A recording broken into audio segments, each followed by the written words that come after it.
साल 1961 भारत को तोड़ने के लिए CIA ने एक 20 साल की अमेरिकन लड़की को एक बुद्धिस्ट राजा के बेडरूम में प्लांट कर दिया। राजा एकदम कॉन्फिडेंट कि ये बस संयोग से प्यार हुआ था, मगर दूसरी तरफ इंडिया की एक एजेंसी को पूरा शक था कि ये प्यार नहीं, कोल्ड वॉर की शुरुआत थी। इंडिया के रॉ और अमेरिका के CIA के बीच भारत की आजादी से ही चल रही है एक सीक्रेट जंग, जिसके बारे में आम जनता बिल्कुल नहीं जानती। और इसी जंग ने पिछले कुछ दशकों में गुमनाम हत्याओं के ढेर खड़े कर दिए हैं। इसमें शामिल है भारत के टॉप ब्रेन्स और साइंटिस्ट, टॉप डिप्लोमैट्स और यहाँ तक कि हमारे खुद के एक्स प्रधानमंत्री तक। और ये सारे मर्डर्स, वॉर्स, टेररिज्म और डिस्ट्रक्शंस हो रहे हैं दोनों देशों के चेहरों पर एक मुस्कान के साथ।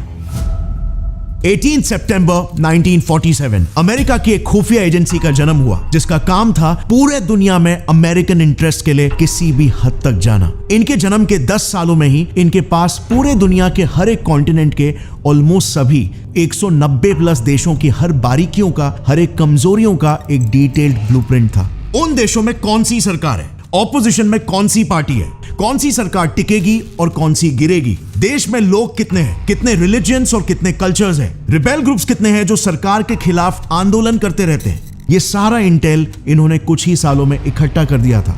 जो इंटेल इन्हें दूसरे देशों की वल्नरेबिलिटीज को एक्सप्लॉइट करके, उन्हें बर्बाद करके, उन्हें अमेरिकन हित में इस्तेमाल करने में मदद करेगा। CIA ने अब तक पूरे दुनिया के 51 देशों की सरकारें अकेले गिराई है। सिर्फ इस एक एजेंसी की वजह से ऑलमोस्ट हर कॉन्टिनेंट में कोई ना कोई जंग छिड़ी ही है और आज तक चलती आ रही है। कितने ही देश आज US के वजह से एक दूसरे के कट्टर दुश्मन हो गए, इन्हें आप स्क्रीन पर ही देख सकते हो। और मिडिल ईस्ट की हालत तो आपको पता ही है। मिडिल ईस्ट में शायद ही कोई देश आज बचा होगा। ये पूरा एरिया कंप्लीटली वॉर टोन है और बर्बाद हो चुका है। सेम हालत अफ्रीका की भी है। अलग अलग देशों में यहाँ पर सिविल वॉर्स चालू है। CIA के वजह से ही आज यहाँ पर कई देश तो इतने गरीब है कि अमेरिका से 2 वक्त की रोटी इंपोर्ट करवाए बिना सरवाइव ही नहीं कर पाते। अब 1947 में जब साउथ एशिया में इंडिया का जन्म हुआ था, तब अमेरिका की नजरें इंडिया पर भी पड़ी थी। इंडिया एक नई उभरती डेमोक्रेसी थी और इसीलिए ये साउथ एशिया में US की एक अच्छी पपेट स्टेट बन सकती थी। और इसीलिए अमेरिका ने CIA के जरिए इंडिया को भी अपना बड़ा निशाना बनाया। इन्हें चाहिए था कि ये कैसे भी करके भारत को घुटनों पर ला सके, ताकि भारत कमजोर हो जाए, अमेरिका पर डिपेंडेंट हो जाए और अमेरिका भारत को अपना पालतू बना सके। और नहीं, मैं बिल्कुल भी एग्जैजरेट नहीं कर रहा हूं। CIA ने कोई कसर नहीं छोड़ी इंडिया को ग्लोबली आइसोलेट करने के लिए, इंडिया में और इंडिया के साथ अलग अलग देशों के वॉर्स भड़काने में, इंडिया को टेररिज्म का शिकार बनाने में और इंडिया को कई टुकड़ों में बांटने में। और आगे होने वाले इनके सीक्रेट ऑपरेशंस इन बातों के सबूत बनेंगे। Just wait and watch. सबूत बनेंगे कि कैसे इंडिया को दुनिया भर में बदनाम करने के लिए CIA ने हमारे तब के दोस्त चाइना के प्राइम मिनिस्टर के मौत के आरोप को हम पर लगाने की साजिश, यहां तक कि सिक्किम को हमारा एक राज्य नहीं बनने देने के लिए तो CIA ने अपनी ही एक खुफिया एजेंट को सिक्किम के राजा की रानी तक बना दिया था। और ऐसे कई सारे ऑपरेशंस कंस्पायर किए, जिनके खुलासे मैं आगे करूंगा। लेकिन इस सब के बावजूद CIA इंडिया को पूरी तरीके से अपने चपेट में नहीं ले पाया, क्योंकि 1968 में भारत में जन्म हुआ एक ऐसे ऑर्गेनाइजेशन का जो आज तक दुनिया का one of the most feared intelligence agency मानी जाती है। India's great protector research and analysis wing, रॉ, जिस एजेंसी ने अपने जन्म से कुछ ही सालों में इंडिया के हित में कई सारे मिशन सक्सेसफुली एग्जीक्यूट भी कर लिए। सिक्किम को इंडिया का पार्ट बनाना, पाकिस्तान का बंटवारा करना, खालिस्तान मुद्दे को दबाना एंड ऑफ कोर्स CIA को काउंटर करना, इन सब में रॉ का एक बहुत ही बड़ा हाथ था। और इसीलिए 1968 से ही शुरू हो गया 2 पावरफुल खुफिया एजेंसीज का एक ऐसा सीक्रेट वॉर जो आज तक जारी है। लेकिन ये सब हमारे लिए आसान बिल्कुल नहीं था और बहुत से इंडियंस को हमारे इतिहास की ये कहानी पता ही नहीं है। 1968 में जब रॉ का जन्म हुआ था, तब इन्हें ना कोई ढंग का ऑफिस दिया गया था और ना ही ढंग के ट्रेन्ड ऑफिसर्स इसमें थे। और इस सब के ऊपर से CIA तो रॉ के जन्म से ही उसे कैसे भी करके खत्म करना चाहता था। लेकिन फिर भी एक वीरान पड़े थिएटर और नौसीखे ऑफिसर्स से रॉ ने मजबूरी में शुरुआत की, क्योंकि 1968 से पहले हमारे देश की हालत बहुत ही गंभीर थी। हमारा देश ऑलमोस्ट बिखरने के कगार पर था और उसी कमजोर दौर में CIA ने हमें दुनिया भर में बदनाम करने के लिए हम पर एक भारी डिप्लोमेटिक अटैक लॉन्च किया था। 10 अप्रैल 1955 की रात मुंबई से एयर इंडिया फ्लाइट 300 उर्फ कश्मीर प्रिंसेस इंडोनेशिया के लिए उड़ान भरती है, मगर ये अपने डेस्टिनेशन में जस्ट पहुंचने ही वाली होती है कि उससे पहले ही प्लेन के राइट विंग में एक बॉम्ब ब्लास्ट हो जाता है। ब्लास्ट से प्लेन जल के धुआं हो जाता है और सीधे नीचे पैसिफिक ओशन में डूब जाता है और इस हादसे में 16 लोगों की मौत हो जाती है। अब इस ब्लास्ट की न्यूज पूरे ग्लोबल मीडिया में रातों रात वायरल हो जाती है, लेकिन इस हादसे की वजह से नहीं, बल्कि इसीलिए क्योंकि इस हादसे के कुछ ही घंटे पहले इस प्लेन को चाइनीज प्रीमियर यानी प्राइम मिनिस्टर जाओ एनलाई भी बोर्ड करने वाले थे, लेकिन एंड मोमेंट में उनका प्लान कैंसिल हो गया और इसीलिए वो जिंदा बच गए। अब जाहिर सी बात है, इस न्यूज से पूरे दुनिया भर में ये नैरेटिव छिड़ गया कि हो ना हो ये इंडिया की ही कोई साजिश है चाइना के खिलाफ एक प्रॉक्सी वॉर छेड़ने की, और इसीलिए अब ये इंडिया के लिए बहुत ही ज्यादा इंपॉर्टेंट बन गया था कि हमें कैसे भी करके भारत के ऊपर लगे इस दाग को मिटाना ही पड़ेगा। सो हमारे तब के प्रधानमंत्री पंडित नेहरू ने तुरंत IB के एक यंग ऑफिसर को इस मिशन पर डिप्लॉय कर दिया और तब जाके IB इन्वेस्टिगेशन के बाद हमें यह मालूम पड़ा कि इस पूरे हादसे के पीछे यानी कि चाइनीज प्रीमियर को मार के इसका इल्जाम भारत पर डालने के पूरे प्लान के पीछे CIA अमेरिका का हाथ था। हाँ, वही अमेरिका जो पूरे दुनिया भर में डेमोक्रेसी का ढोल बजाते रहता है और जिसे देख के ही हर इंडियन पॉलिटिशियन भी हमारे यहां पर वैसे ही डेमोक्रेसी को लाना चाहता है। बाद में चाइनीज प्रीमियर की एजेंसी ने भी यही कहा कि हां, CIA ने ही उनके देश के ऑपोजिशन KMT के साथ मिलकर यह प्लान बनाया था।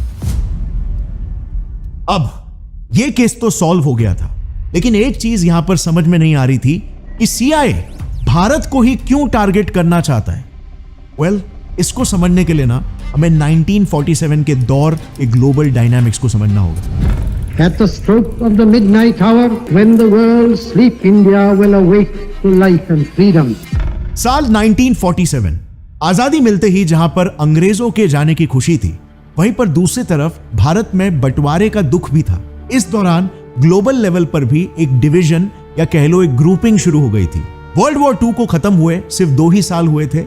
दोनों सुपर पावर्स USA और USSR ने दुनिया के बाकी देशों को अपने खेमे में लेने के लिए एक अनडिक्लेयर्ड कोल्ड वॉर छेड़ दिया था, लेकिन भारत के PM नेहरू जी ने किसी के भी साइड में जाने से इनकार कर दिया और एक नॉन अलाइंड मूवमेंट NAM शुरू कर दिया, जिसका मोटिव यह था कि भारत ना USA की तरफ जाएगा और ना ही USSR की तरफ, क्योंकि हमने देख लिया था कि ऐसे अलायंसेस के चक्कर में यूरोप का क्या हाल हुआ था। मगर अब प्रॉब्लम यहां पर यह हो गई कि हमारे नाम से USSR को तो उतना नहीं, लेकिन USA को बड़ी मिर्ची लग गई, क्योंकि नेहरू जी की ये आइडियोलॉजी सिर्फ इंडिया को ही नॉन अलाइंड नहीं रख रही थी, बल्कि हमारे नाम ग्रुप में दुनिया के ऑलमोस्ट 121 कंट्रीज भी शामिल हो चुके थे। Can you believe that?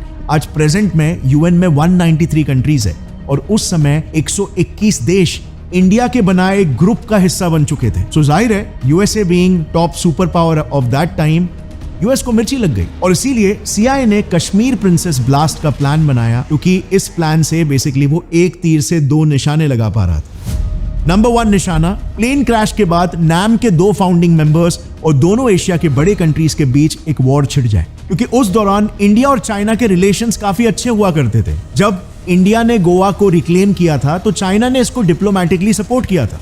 वहीं पर जब चाइना ने भी तिब्बत को ऑक्यूपाई किया था तो इंडिया ने भी इस पर कुछ ना बोलकर चाइना को साइलेंटली सपोर्ट किया था। ये वही दौर की बात है जब हम हिंदी चीनी भाई भाई के नारे भी लगाया करते थे। तो इंडिया और चाइना की इसी दोस्ती को CIA कैसे भी करके तोड़ना चाहता था। ऑल्सो CIA का दूसरा टारगेट था कि ग्लोबली जो भी कंट्रीज इंडिया के ग्रुप में शामिल है उनको ये मैसेज मिले कि इंडिया एक भरोसेमंद एलाय बिल्कुल भी नहीं है, वो कभी भी आपके पीठ में छुरा घोंप सकता है, जैसे उसने चाइना के साथ किया उनके प्राइम मिनिस्टर को मारने का षड्यंत्र रच के। अब हालांकि CIA के इस प्लान पर पानी तो फिर गया, लेकिन वो जल्द ही समझ गया कि अगर उन्हें साउथ एशिया के इस पूरे रीजन में अपनी पकड़ बनाए रखनी है तो उन्हें इस रीजन में एक पपेट कंट्री बिल्कुल चाहिए होगा। And now literally 0 points for गेसिंग वो पपेट कंट्री कौन थी? पाकिस्तान। CIA ने पाकिस्तान पर बेट लगाकर उन्हें तुरंत भर भर के फाइनेंशियल और मिलिट्री एड्स देना चालू कर दिया। अब ऐसे में जाहिर सी बात है इंडिया पर भी तलवार लटकने लग गई और अब हमें मजबूरी में बैलेंस ऑफ पावर बनाने के लिए यूएसएसआर के तरफ टिल्ट होना पड़ा। इसी रीजन की वजह से अगर आप देखोगे तो उन दिनों में यूएसएसआर ने इंडिया में बड़े बड़े डैम प्रोजेक्ट्स, यूनिवर्सिटीज और हॉस्पिटल्स वगैरह बनाने में खूब मदद की थी। अब अगर आपके दो दुश्मन दोस्त बन जाएंगे तो आपका क्या हाल होगा? बस वैसे ही कुछ हाल यूएसए का भी हो गया था। अब यूएस डेस्परेट हो गया था कैसे भी करके इंडिया को अपने कंट्रोल में लाने के लिए और हमारे देश से सोवियत इन्फ्लुएंस को हटाने के लिए, जिसका ऑफ कोर्स बेस्ट सोल्यूशन था इंडिया के ग्राउंड पे उतरकर इंडियन पॉलिटिक्स में एंट्री मारना। और एग्जैक्टली वही यूएस ने किया भी। सो 1957 में पूरी दुनिया की first elected communist government India के केरला में खड़ी हो गई।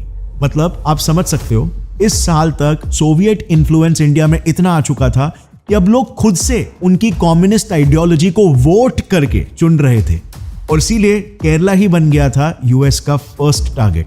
यूएस ने तुरंत सीआईए को मिशन असाइन कर दिया केरला की सीपीआई गवर्नमेंट को पावर से गिराने का। और आप मानोगे नहीं, लेकिन ये गवर्नमेंट अपना 5 साल का टर्म पूरा कर पाती उससे पहले ही सिर्फ 2 सालों में केरला में इतने प्रोटेस्ट होने लग गए कि इंडियन गवर्नमेंट को खुद केरला की सीपीआई गवर्नमेंट को गिराकर वहां पर प्रेसिडेंट्स रूल इंपोज करना पड़ गया। लेकिन गवर्नमेंट का गिरना ये इतनी बड़ी प्रॉब्लम नहीं थी।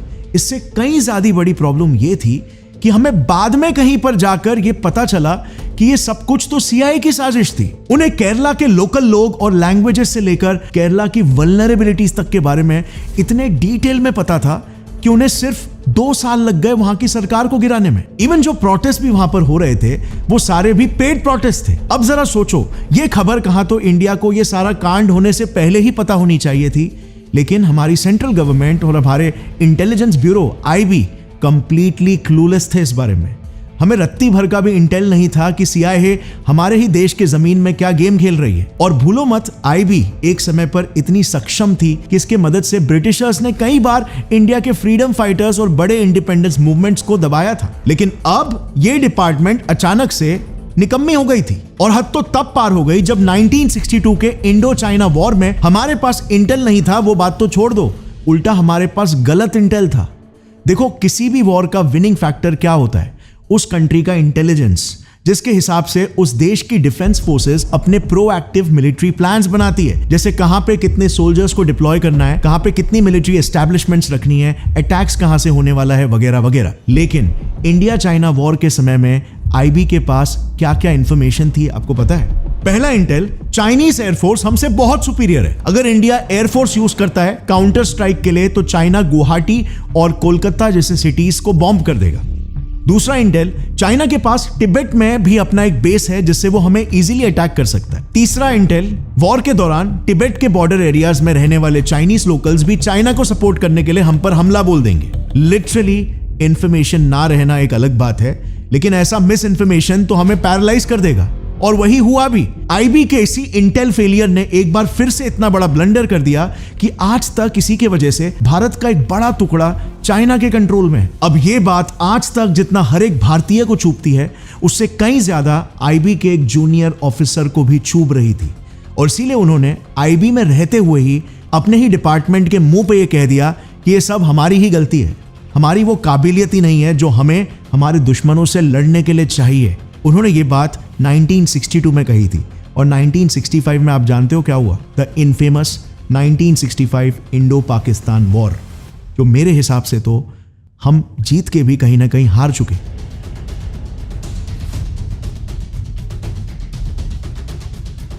क्योंकि इसी के बस 1 साल बाद हमारे देश के 2 सबसे वीर और नेशनलिस्ट लीडर्स का कोल्ड ब्लडेड मर्डर कर दिया गया, लाल बहादुर शास्त्री और होमी जहांगीर भाभा। ये भारत के 2 ऐसे पर्सनालिटीज थे जो हमारे देश को इतना सक्षम बनाना चाहते थे कि हम बाकी के सुपर पावर से कंधा मिला सके। होमी भाभा ने तो 1965 में ये तक स्टेटमेंट दे दिया था कि भारत 1966 तक, यानी कि सिर्फ 1 ही साल में एक न्यूक्लियर पावर वाला देश बन जाएगा, जो टेक्नोलॉजी उस दौर में सिर्फ 4 ही देशों के पास थी। और इसीलिए सीआईए ये हरगिज नहीं होने देना चाहता था। सो इंडिया पाकिस्तान वॉर के बस 1 ही साल बाद 1966 में सीआईए ने इन दोनों का मर्डर कर दिया। लेकिन अफसोस की बात तो यह थी कि इसके बारे में भी हमें खुद सीआईए से ही पता चला, आईबी से नहीं। इसी दौर में सीआईए के स्टेशन चीफ ने खुद एक इंटरव्यू में ये एक्सेप्ट किया कि शास्त्री जी और होमी जहांगीर भाभा को उन्हीं लोगों ने मारा था। लेकिन हमारी आईबी को अगेन इस बात का रत्ती भर का भी अंदाजा नहीं था। अब शास्त्री जी के मौत के बाद इंदिरा गांधी पावर में आ गई और जैसे हर एक कंट्री का एक एसओपी होता है वॉर के बाद चीजों को एनालाइज करना, वैसे इंडिया ने भी 1965 के वॉर के बाद जब एनालाइज किया तब अगेन क्या पता चला, यही कि 1965 का वॉर भी आईबी के ही तरफ से एक कंप्लीट इंटेल फेलियर था। अब इंदिरा गांधी जी अपने समय की एक हार्डकोर नेशनलिस्ट थी, उनसे यह बिल्कुल भी बर्दाश्त नहीं हुआ। उन्होंने तुरंत आईबी में काम कर रहे उसी ऑफिसर को बुलाया जो पीएम नेहरू की सिक्योरिटी काफी सालों से देख रहे थे, जिन्होंने कश्मीर प्रिंसेस वाला वो दाग इंडिया से मिटाया था और उन्होंने ही 1962 वॉर के बाद भी अपने ही डिपार्टमेंट आईबी के फेलियर को हाईलाइट किया था। जानते हो ये यंग ऑफिसर कौन थे? The gentleman and spy master Rameshwar Nath Kao, also known as RN Kao, the founder of India's elite external intelligence agency, research and analysis wing, RAW. Indira Gandhi ji ने RN Kao को कहा कि हमें एक ऐसा इंटेल डिपार्टमेंट क्रिएट करना है जो ऐसे प्रॉब्लम्स पर पहले ही एक अलार्म रेज कर दे। बस फिर क्या था, काओ ने मैडम गांधी के ऑर्डर्स पर 60 दिन के अंदर रॉ का एक फुल ब्लूप्रिंट बना दिया, जिसके सारे पॉइंट्स इंदिरा गांधी ने तुरंत अप्रूव कर दिए। लेकिन उनकी सिर्फ 2 ही शर्तें थी। नंबर 1, रॉ के टॉप 2 एलीट पोजीशंस पीएम के अप्रूवल से ही अपॉइंट किए जाएंगे। नंबर 2, रॉ में डाइवर्सिटी मेंटेन करने के लिए खाली आईपीएस यानी कि इंडियन पुलिस सर्विसेज के ही बंदे अपॉइंट नहीं किए जाएंगे, बल्कि बाकी के बैकग्राउंड के लोगों को भी एंट्री करने का मौका मिलेगा। इसके बाद RN Kao ने भी टेबल पर अपनी 2 शर्तें रखी। नंबर 1, रॉ देश की सबसे सीक्रेटिव एजेंसी होगी जिसके बारे में किसी को भी भनक नहीं होगी। यहां ज्वाइंट किसी भी ऑफिसर का नाम कागज के एक भी पन्ने में नहीं लिखा जाएगा। दूसरा, रॉ में सिर्फ 2 ही पोस्ट होंगे, एक सेक्रेटरी जो फील्ड में उतरेंगे और दूसरा जॉइंट सेक्रेटरी जो इंडिया या पर्टिकुलर ज्योग्राफिकल लोकेशन में रहकर एनालिसिस का काम करेंगे। बाकी सारे ऑफिसर्स को उनके पोजीशन से नहीं बल्कि उनके नामों से ही बुलाया जाएगा। और बस इंदिरा गांधी ने ये सारी शर्तें मान ली और रॉ के इस ब्लूप्रिंट को तुरंत अप्रूव कर दिया। मगर जितना आसान इसे पास करवाना था उससे 10 गुना मुश्किल था रॉ को बिल्ड करना फ्रॉम स्क्रैच, क्योंकि जब आईबी को इस बारे में पता चला कि उनसे अलग एक नई इंटेल एजेंसी बनने जा रही है, आईबी के ऑफिसर्स ने अड़ंगे डालना शुरू कर दिया। सबसे पहले तो आईबी ने रॉ को ऑफिसर्स देने से ही मना कर दिया, फर्नीचर देने से मना कर दिया, यहां तक कि ट्रेन्ड ऑफिसर्स देने से भी मना कर दिया। लेकिन आखिरकार जैसे तैसे करके पीएमओ में बात करके RN Kao ने सिर्फ 250 ऑफिसर्स के साथ रॉ की शुरुआत की। यस, सिर्फ 250 ऑफिसर्स के साथ। और उस दौरान सीआईए, जिसकी स्थापना हमसे 2 दशकों पहले हो चुकी थी, उसमें कई हजार लोग काम कर रहे थे। बट हमारी संख्या जरूर कम थी मगर हमारा जज्बा बहुत ही बड़ा था और इसीलिए सिर्फ 250 ऑफिसरों के साथ हमारा रॉ सीआईए जैसे एक हाथी के साथ लड़ने के लिए निकल पड़ा। अब हमें बंदे तो मिल चुके थे, लेकिन ऑफिस का क्या? तो RN Kao ने दिल्ली के वसंत विहार में एक बंद पड़े थिएटर को अपना ऑफिस बना दिया। अब ऑफिस का तो चलो सॉर्ट हो गया, लेकिन इंटरनेशनल मुखबरी यानी कि स्पाइंग का क्या? इसकी ट्रेनिंग कौन देगा भाई? सो इसके लिए उन्होंने ऑफिसर्स को दुनिया के ऑलमोस्ट हर एक एलीट इंटेलिजेंस एजेंसी से ट्रेनिंग दिलवाई। इजराइल, यूएसएसआर, यूके और इवन अमेरिका भी, इन सारे देशों से हमारे ऑफिसर्स को ट्रेन करवाया गया और वो भी एक दूसरे को बिना बताए। कुछ ही महीनों में ट्रेनिंग भी पूरी हो गई और हमारे ऑफिसर्स तैयार हो गए। यस, 1970 तक इंडिया के पहले एक्सटर्नल इंटेलिजेंस ऑफिसर्स की बैच अपने मिशन के लिए, देश को बचाने के लिए तैयार हो चुकी थी। लेकिन अब बस सवाल यह था कि इन्हें अलग अलग देशों में डिप्लॉय कैसे किया जाए ताकि दूसरे देशों को इनके बारे में भनक तक नहीं पड़े। इसके लिए RN Kao को एक बड़ा ही खुराफाती आइडिया आया। उन्होंने पीएम एडवाइजर से कहा कि आप दुनिया के अलग अलग देशों की इंडियन एम्बेसीज में ड्राइवर्स, इलेक्ट्रिशियंस जैसे ब्लू कॉलर जॉब्स की वैकेंसीज बताओ, फिर हम उन पोजीशंस के बहाने हमारे रॉ ऑफिसर्स को वहां पर डिप्लॉय कर देंगे। और बस ये फाइनलाइज होते ही रॉ का पहला बैच अपने मिशन पर चल पड़ा। अब हालात कुछ ऐसे क्रिएट हो गए थे जहां पर एक तरफ हमारी रॉ सीआईए से 2-2 हाथ करने के लिए तैयार थी, वहीं पर हमारी पीएम इंदिरा गांधी जी यूएस को 2 बार धमकी दे चुकी थी। पहली बार तब जब यूएस ने हमें व्हीट एड देने के बदले यूएस के टर्म्स पर इकोनॉमिक पॉलिसी इंप्लीमेंट करवाने के लिए प्रेशराइज किया था, लेकिन पीएम नहीं मानी। उल्टा उन्होंने ग्रीन रेवोल्यूशन लाकर यूएस की एड लेना ही बंद कर दिया। दूसरी बार पीएम ने सारे बैंक्स और इंडस्ट्रीज को ही नेशनलाइज कर दिया। तब यह मूव यूएस के हिसाब से एक सोशलिस्ट मूव था, यानी कि हम उसके दुश्मन यूएसएसआर के साइड ले रहे थे। यह सबको देखकर यूएस काफी भड़क चुका था। उसे लग रहा था कि चीजें अब उसके कंट्रोल से बाहर जा रही है, और जिस वजह से उसने पाकिस्तान को हेवीली मिलिटराइज करना शुरू कर दिया, मिलिट्री फंडिंग्स और मॉडर्न हथियार देने शुरू कर दिए। एक बात रॉ चीफ आर.एन. काओ समझ गए थे कि पाकिस्तान के थ्रू CIA इंडिया के खिलाफ कुछ बड़ा प्लान कर रहा है, और एग्जैक्टली ऐसा हुआ भी। पाकिस्तान ने ऑपरेशन सर्चलाइट शुरू कर दिया और उन्होंने ईस्ट पाकिस्तान के बंगाली स्पीकिंग लोगों को जान से मारना शुरू किया। इन रिस्पॉन्स ये Bengali speaking population east Bengal से इंडिया आने लगे। पर जानते हो, ये मूव आर.एन. काओ को पहले से ही पता था। सब कुछ उनके प्लान के मुताबिक ही चल रहा था। दरअसल काफी पहले से ही रॉ को यह बात पता चल गई थी कि पाकिस्तान ये ऑपरेशन सर्चलाइट लॉन्च करने वाला है, और इसके लिए रॉ ने दो चीजें पहले से ही प्लान करके रखी थी। सबसे पहले तो आर.एन. काओ ने पीएम इंदिरा गांधी जी को यह बोल के रखा था कि वो यूएसएसआर के साथ एक फ्रेंडशिप ट्रीटी साइन करके रख ले, और ये कोई आम ट्रीटी नहीं होने वाली थी। इसके हिसाब से इंडिया पर अगर हमला होगा तो यूएसएसआर उसे अपने पर हुए हमले जैसा कंसिडर करेगा, और तभी यूएसएसआर इंडिया के साथ लड़ने के लिए मैदान में उतर पड़ेगा। दूसरा, उन्होंने ईस्ट पाकिस्तान से आए बंगाली स्पीकिंग लोगों को मिलिट्री ट्रेनिंग देना शुरू कर दिया। इनके लिए पहले से ही सुंदरबन में रॉ ने कैंप्स बना के रखे थे। इन सिविलियन फोर्सेस को मुक्ति बहिनी नाम दिया गया, और रॉ की ये प्री प्लानिंग बिल्कुल सही थी। यूएसएसआर के साथ ट्रीटी होने की वजह से जब 1971 का वॉर शुरू हुआ, तब यूएस की 7th फ्लीट यानी कि उसका नेवल एयरक्राफ्ट कैरियर हम पे हमला करने आ रहा था, क्योंकि इंडिया ने उसके एलाय पाकिस्तान पर हमला किया था। यह होते ही यूएसएसआर की न्यूक्लियर सबमरीन अरेबियन सी में डिप्लॉय हो गई, और उसने यूएस को धमकी दी कि अगर एक कदम आप आगे बढ़ाओगे ना तो तुम पर न्यूक्लियर अटैक हो जाएगा। और इससे इंडिया बिना किसी एक्सटर्नल थ्रेट के आराम से ईस्ट पाकिस्तान में लड़ने लगा, और जो हमने मुक्ति बहिनी बनाई थी ना, उस फोर्स ने ही मेजरली आगे बढ़ के इंडियन आर्मी के साथ मिलकर हमला किया।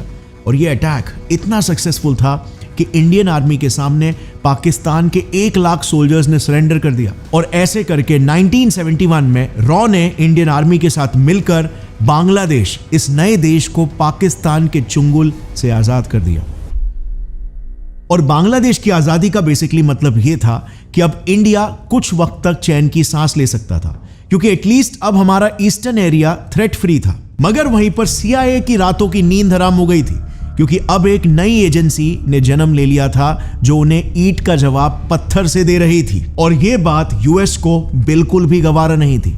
बट क्या करें, सिचुएशन ही यूएस के कंट्रोल में नहीं था। बांग्लादेश लिबरेशन के इस झटके से यूएस उभरने की ही कोशिश कर रहा था कि कुछ ही समय बाद रॉ ने CIA को एक बड़ा झटका दे दिया। इंडिया एक न्यूक्लियर स्टेट बन गया।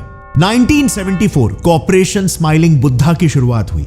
पीएम इंदिरा गांधी, उनके 2 advisers, chief scientist Raja Ramanna और रॉ चीफ आर.एन. काओ के अलावा इसकी जानकारी और किसी को नहीं थी। डिफेंस मिनिस्टर तक को नहीं थी। लेकिन इस मिशन में रॉ के सामने 2 चैलेंजेस थे। एक, CIA उस वक्त सारे टेलीफोनिक कन्वर्सेशंस को टैप करता था, सो मिशन के डिटेल्स लीक होने से बचना था। और दूसरा चैलेंज, CIA के स्पाई सैटेलाइट से न्यूक्लियर फैसिलिटी को छुपाना। बेसिकली हमें CIA के नाक के नीचे से न्यूक्लियर टेस्ट को कंडक्ट करना था। तो रॉ ने सबसे पहले CIA के सैटेलाइट को स्टडी किया और उसका एक ब्लाइंड स्टॉप टाइम का पता लगाया। मतलब बेसिकली वो सैटेलाइट हम पर कितने समय के लिए नजर नहीं रखती। इस ब्लाइंड स्पॉट गैप में पूरे न्यूक्लियर फैसिलिटी को चलाया गया। दूसरे प्रॉब्लम का सलूशन उन्होंने ऐसे निकाला कि इस मिशन में इन्वॉल्व सभी साइंटिस्ट और ऑफिशियल्स को विस्की और ताजमहल जैसे कोड वर्ड्स को यूज करने बोला गया था। ये इश्क नहीं आसान, इतना समझ लीजिए। आग का दरिया है और डूब के जाना है। पधारो सर। जिससे CIA उनको पकड़ ना सके, और लो ये प्लान भी सक्सेसफुल रहा। 18 मई 1974 को इंडिया ने अपना पहला न्यूक्लियर वेपन टेस्ट किया, और हम दुनिया के 5th न्यूक्लियर पावर बन गए। और अब इंडिया एक काफी बेटर पोजीशन पर था। न्यूक्लियर पावर का मतलब हमारे पास एक अथॉरिटी थी, प्लस ईस्ट में बांग्लादेश इंडिपेंडेंस से एक बहुत ही बड़ा खतरा हमने टाल दिया था, लेकिन नॉर्थ ईस्ट में अभी भी एक देश था जो भारत के लिए एक बहुत ही बड़ा खतरा था, सिक्किम। अब सिक्किम इंडिया के लिए इतना बड़ा खतरा क्यों था? क्योंकि पाकिस्तान और चाइना दोनों इंडिविजुअली इस पर अपना कंट्रोल बना के इंडिया के चिकन नेक को काट कर हमारे पूरे नॉर्थ ईस्ट इंडिया को ही हमसे अलग कर सकते थे। और CIA भी तो सिक्किम पर अपना कंट्रोल बना के इंडिया और चाइना पर नजर रखना चाहता था। इनफैक्ट उन्होंने तो अपने इस मिशन को अंजाम देने के लिए अपने एक एजेंट को सिक्किम की रानी तक बना दिया था। बेसिकली साल 1961 की ये बात है जब सिक्किम के 36 इयर्स के चोग्याल प्रिंस अपने 3 बच्चों के साथ सिक्किम के विंडमेयर होटल में आए हुए थे, जहां वो हमेशा आते थे। बट इस बार राजा काफी डिप्रेस थे क्योंकि रिसेंटली कुछ सालों पहले ही उनकी वाइफ की मौत हुई थी। लेकिन ये साल शायद कुछ स्पेशल था। इस बार होटल में उनकी मुलाकात एक अमेरिकन 19 साल की लड़की होप कुक से होती है, जो हाल ही में इंडिया के दार्जिलिंग से सिक्किम घूमने आई थी। वो तुरंत राजा की अच्छी दोस्त बन जाती है और क्योंकि वो बचपन से ही अकेली ही थी तो दोनों एक दूसरे के साथ अपना गम बांटने लग जाते हैं और दोनों को एक दूसरे की कहानियां बहुत ही रिलेटेबल लगती है। लेकिन होप अपने देश वापस चली जाती है उसके बाद। फिर उसके अगले साल सेम जगह पर सेम होटल में होप राजा को वापस मिलती है। बट इस बार राजा ने यह सोच लिया कि वो इस मौके को हाथ से नहीं जाने देंगे। उन्होंने होप को शादी के लिए प्रपोज कर दिया और वो मान भी जाती है। 1963 में फाइनली उन्होंने शादी कर ली और होप कुक सिक्किम की महारानी बन जाती है। एंड एज एक्सपेक्टेड, क्योंकि महारानी US एजेंट थी तो उनसे मिलने US एम्बेसडर फ्रीक्वेंटली आया जाया करते थे। ये एक पैटर्न सा बन गया था कि एम्बेसडर के जाने के बाद सिक्किम की महारानी एंटी इंडिया स्टेटमेंट्स दे देती थी। और सिक्किम के बारे में अगर आप जानते हो तो आपको पता ही होगा कि तभी सिक्किम इंडिया का ही एक प्रोटेक्टोरेट स्टेट था। लेकिन अब धीरे धीरे ये देश हमारा ही दुश्मन बनते जा रहा था। एक एंटी इंडिया सेंटिमेंट डेवलप हो रहा था। 1973 आते आते रॉ ने यह ठान लिया था कि अब बस CIA को सबक सिखाना जरूरी है, क्योंकि अब अगर चुप बैठे रहे तो हम सिक्किम को खो देंगे। और इसीलिए सिक्किम को इंडिया से जोड़ने की जिम्मेदारी रॉ ने अपने हाथों में ले ली। मिशन के लिए एक बहुत ही होनहार ऑफिसर को चुना गया जिसने सिचुएशन को एनालाइज करके एक पूरा प्लान प्रपोज किया। उन्होंने कहा कि अगर CIA सिक्किम की महारानी को खरीदना चाहती है तो उसे खरीदने दो ना, हम रानी के राजा को ही गद्दी से गिरा देते हैं। और इसके लिए उन्होंने वहां के काजी लेंडुप दोरजी जैसे लीडर्स को आइडेंटिफाई किया जो डेमोक्रेसी लाना चाहते थे और उनको फाइनेंशियल और ग्राउंड सपोर्ट देना चालू कर दिया। जनता में भी उस रॉ ऑफिसर ने यह नैरेटिव फैलाया कि डेमोक्रेसी में ही आपकी आवाज सुनी जाएगी, राजशाही रूल में नहीं। और आप विश्वास नहीं करोगे, जब 1975 में रेफरेंडम हुआ तब 97.55% लोगों ने डेमोक्रेसी को वोट देते हुए इंडिया के साथ जुड़ने के पक्ष में अपना फैसला दिया। अब गेस करना चाहते हो सिक्किम मिशन सक्सेसफुल करने वाले वो यंग रॉ ऑफिसर कौन थे? हमारे आज के NSA अजीत डोवाल, जिन्होंने सिक्किम को इंडिया का एक स्टेट बनाया। ये इनफैक्ट उनके रॉ करियर का पहला मिशन था, जिस मिशन की वजह से ही ऑफ कोर्स इंडिया को अब एक पावर पोजीशन मिल चुका था और USA का मुंह एकदम से छोटा हो गया था, क्योंकि CIA जो अब तक पूरे दुनिया को अपने इशारों पर नचा रही थी, उसे अब एक कल की आई हुई एजेंसी ने, वो भी इंडिया जैसे एक नए बने देश की एजेंसी ने हरा दिया था। उन्हें US में बैठकर भनक तक नहीं पड़ी और इंडिया ने यहां पर सिक्किम को अपना स्टेट बना दिया। लेकिन इसके बाद आया साल 1976, जिसके बाद से रॉ का एक काला दौर शुरू हो गया। पूरे देश में नेशनल इमरजेंसी लग गई थी और पूरा ऑपोजिशन रॉ पर एलिगेशंस लगा रहा था। उसे PM इंदिरा गांधी की प्राइवेट आर्मी बोल रहा था। ऑपोजिशन के मुताबिक रॉ PM इंदिरा के कहने पर ऑपोजिशन लीडर्स पर कंटिन्यूअसली नजर रखे हुए थी और जो भी इमरजेंसी के या इंदिरा गांधी के खिलाफ कुछ भी बोलते तो उसे अरेस्ट करके खूब टॉर्चर किया जाता था। अब इसके बाद इमरजेंसी खत्म तो हुई, मगर रॉ को जिस चीज का डर था वही हुआ। 1977 में इलेक्शंस हुए और जनता पार्टी इमरजेंसी के ब्रूटैलिटीज और इंदिरा को डिक्टेटर बोल के इलेक्शन जीत गई। इस सरकार के PM बने मोरारजी देसाई और फॉरेन मिनिस्टर बने अटल बिहारी जी। इस सरकार की आयरनी देखना, मोरारजी ने खुद ही पार्लियामेंट में ओपनली एक्सेप्ट किया था कि हमने जांच करवाई और रिपोर्ट ये आई कि इमरजेंसी के दौरान रॉ को इंदिरा जी ने पर्सनल दुश्मनी निकालने के लिए बिल्कुल भी यूज नहीं किया था। लेकिन इसके बावजूद पावर में आते ही पीएम मोरारजी ने रॉ पर ही क्रैकडाउन करना शुरू कर दिया। दिल्ली ऑफिस का एक कैबिन छोड़कर बॉम्बे, बैंगलोर, मद्रास, कलकत्ता, लखनऊ, पटना और जयपुर में सारे रॉ के रीजनल ऑफिसेस बंद कर दिए गए जो मेनली रॉ की रिक्रूटमेंट के लिए यूज हो रहे थे। वो यही नहीं रुके, उन्होंने 600 टॉप ऑफिसर्स को रॉ से निकाल दिया। रॉ के फाउंडर आर.एन. काउ को जबरदस्ती लंबी छुट्टी पर भेज दिया और काउ के जो सबऑर्डिनेट्स थे के शंकरन नायर, उनका डिमोशन करवा दिया। अब ये भी चलो एक समय के लिए बाजू में रखते हैं, बट पीएम मोरारजी देसाई ने एक कदम और जाकर पाकिस्तान को तक न्यूक्लियर स्टेट बनने में मदद कर दी। यस, पाकिस्तान हमारे पीएम की एक गलती के वजह से न्यूक्लियर स्टेट बन पाए और पीएम मोरारजी की इसी एक गलती की वजह से हमारे करीब 150 अंडर कवर रॉ ऑफिसर्स भी एक्सपोज हो गए थे और उन्हें पाकिस्तान में खूब टॉर्चर कर करके मार दिया गया। तो बात ऐसी है ना, द न्यूयॉर्क टाइम्स का खुद का रिपोर्ट बताता है कि 1950 से CIA पाकिस्तानी साइंटिस्ट को न्यूक्लियर टेक्नोलॉजी के लिए ट्रेन कर रही थी। इसीलिए 1970s में पाकिस्तान ने चाइना की मदद से न्यूक्लियर टेक्नोलॉजी ली और पाकिस्तान के इस कहूता नाम के एरिया में खान लैब्स सेटअप करके न्यूक्लियर डेवलपमेंट करना शुरू कर दिया। और तभी यूएस ने, जहां पर इंडिया की तरफ खूब नजर रखी हुई थी, पर पाकिस्तान के इस एक्ट से मुंह फेर दिया। बट हमारी पीएम ने इसे बिल्कुल भी नजरअंदाज नहीं किया। जैसे ही रॉ ने उन्हें खबर दी कि पाकिस्तान न्यूक्लियर वेपन्स बनाने की प्लानिंग कर रहा है, उन्होंने रॉ को इस पर एक्शन लेने के ऑर्डर्स दे दिए, जिस पर एक्ट करते हुए रॉ ने अपना एक mission, the Kahuta mission, launch किया। सबसे पहले तो रॉ ने कहूटा एरिया में अपने स्पाइस का एक जाल फैला दिया, एक नेटवर्क फैला दिया। इन स्पाइस का बस सिर्फ 2 काम था। पहला, पता लगाओ कि क्या सही में खान लैब फैसिलिटी में न्यूक्लियर वेपन्स बन रहे हैं, और दूसरा, अगर बन रहे हैं तो उस फैसिलिटी का ब्लूप्रिंट निकालकर फैसिलिटी को डिस्ट्रॉय कर दो। बॉम्ब वहां पर बन रहा है या नहीं, इसका पता लगाने के लिए रॉ एजेंट्स वहां के सैलून्स में जॉब पर लग गए। और वहां पर जब खान लैब्स के साइंटिस्ट बाल कटाने के लिए आए, तभी एजेंट्स ने उनके बालों का सैंपल ले लिया। फिर इसी सैंपल्स को लैब टेस्ट किया गया, जिसमें पता चला कि सैंपल्स में बॉम्ब ग्रेड यूरेनियम के हाई रेडिएशन के ट्रेसेस है। अब यह तो कंफर्म हो गया था कि पाकिस्तान कहूटा फैसिलिटी में ही बॉम्ब बना रहा है।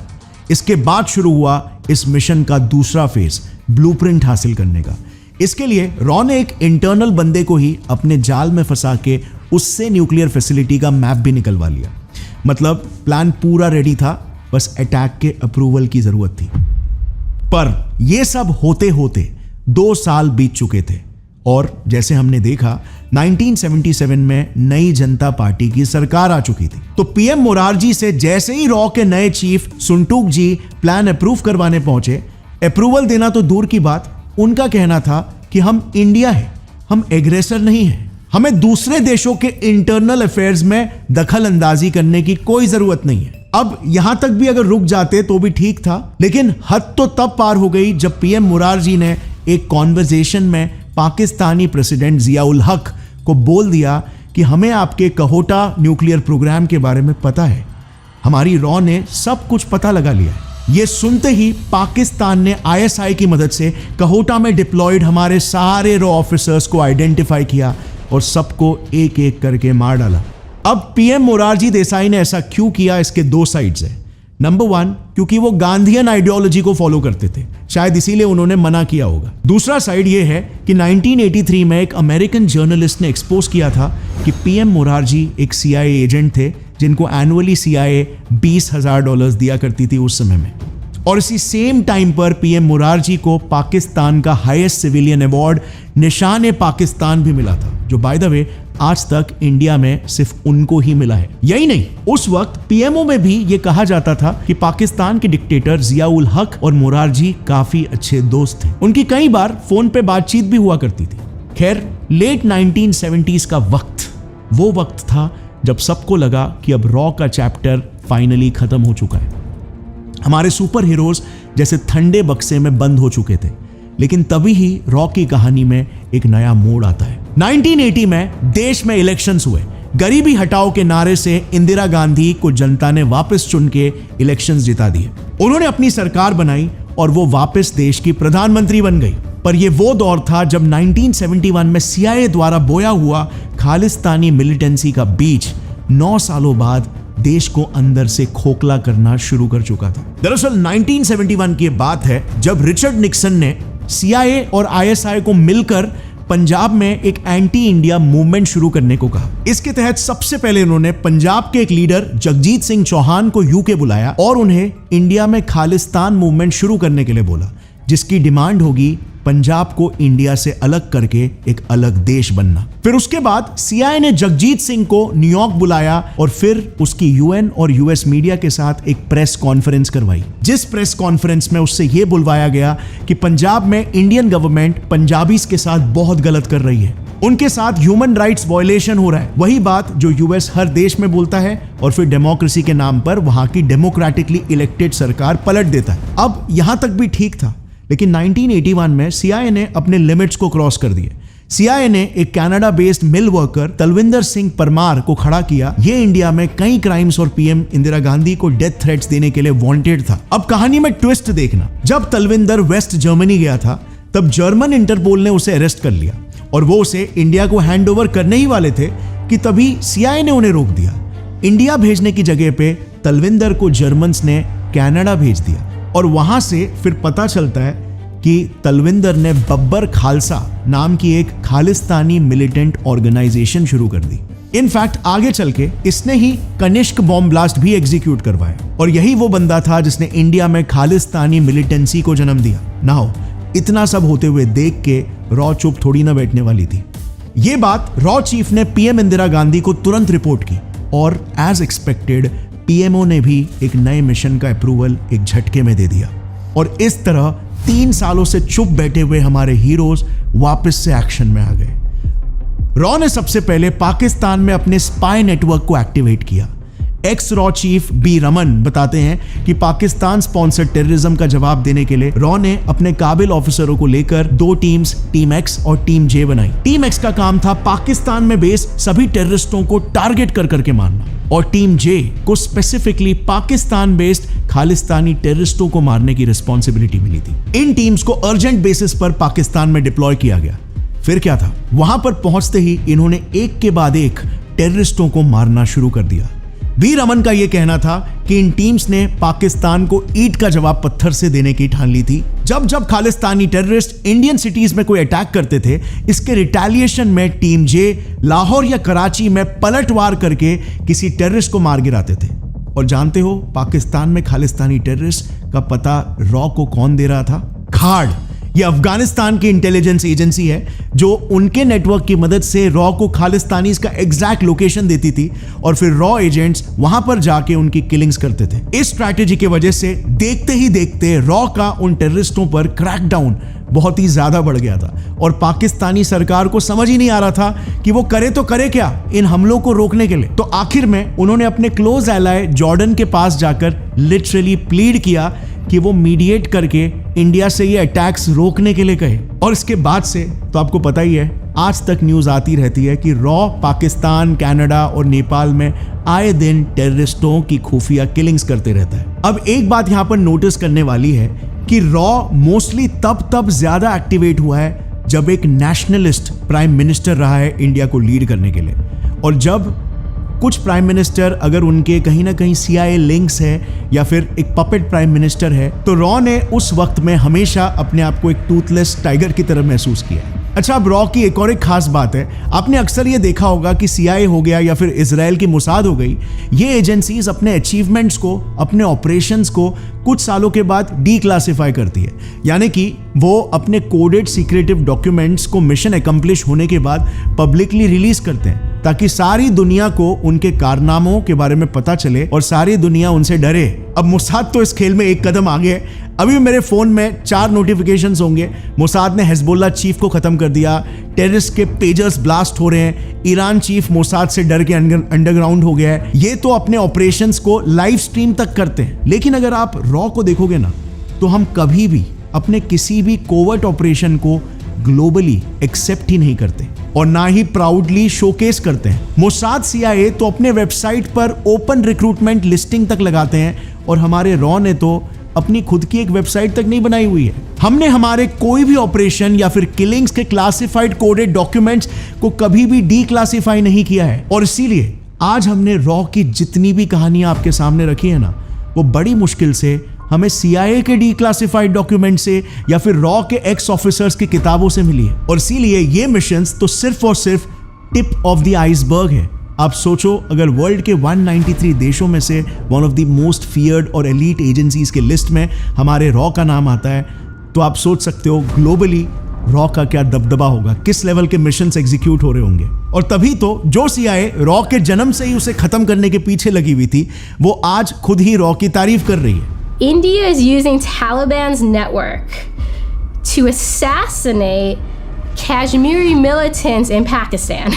Are you serious? I swear to God. Mossad chief तो ओपनली ये कह चुके हैं कि रॉ इतनी काबिल एजेंसी है कि हमने कई बार इनकी मदद लेकर जॉइंट ऑपरेशंस कंडक्ट किए। There has been intelligence cooperation between Israel and India over the years. It's a long cooperation. So my point basically is कि ना जाने कितने और ऐसे खतरनाक और निडर मिशंस होंगे, कितने डेडली ऑपरेशंस होंगे जो रॉ ने सक्सेसफुली एग्जीक्यूट किए हैं, लेकिन उनके बारे में हमें कोई जानकारी नहीं है। ना जाने कितने ऐसे रॉ ऑफिसर्स होंगे जिन्होंने हमारे देश के लिए अल्टीमेट सैक्रिफाइसेस दिए हैं, लेकिन उनके बारे में हम बिल्कुल नहीं जानते। रॉ के ऐसे कितने ऑफिसर्स हैं जो 15 साल 20 साल अपना भेस बदल कर दुश्मन के देशों में रहते हैं, जहां पर रैडिकल टेररिस्ट ऑर्गेनाइजेशंस पनपते हैं, अपने देश से अपने परिवार से दूर मुखभरी जैसा एक एक्सट्रीमली रिस्की काम करते हुए, और अंत में अफसोस उन्हें भारत के इतिहास में एक पन्ना तक नसीब नहीं होता। No celebrations, no medals, no appreciation at all. अरे कितने बार तो उनकी बॉडी तक इंडिया एक्सेप्ट करने से इनकार कर देता है। हम ग्लोबली उन्हें डिसओन कर देते हैं, लेकिन ये बात जानते हुए भी ये ऑफिसर्स देश की हिफाजत के लिए, देश की शान के लिए गुमनामी से भरी जिंदगी में लड़ते रहते हैं, अपनी जान देते रहते हैं। इन्हें ही वाकई में डिजर्विंगली कहा जा सकता है ट्रू देशभक्त। आज का हमारा ये वीडियो इन्हीं शूर योद्धाओं के लिए डेडिकेटेड है, ताकि इनका नाम नहीं सही तो एटलीस्ट इनका काम, इनका हमारे देश के लिए बलिदान अमर हो सके। जय हिंद, वंदे मातरम।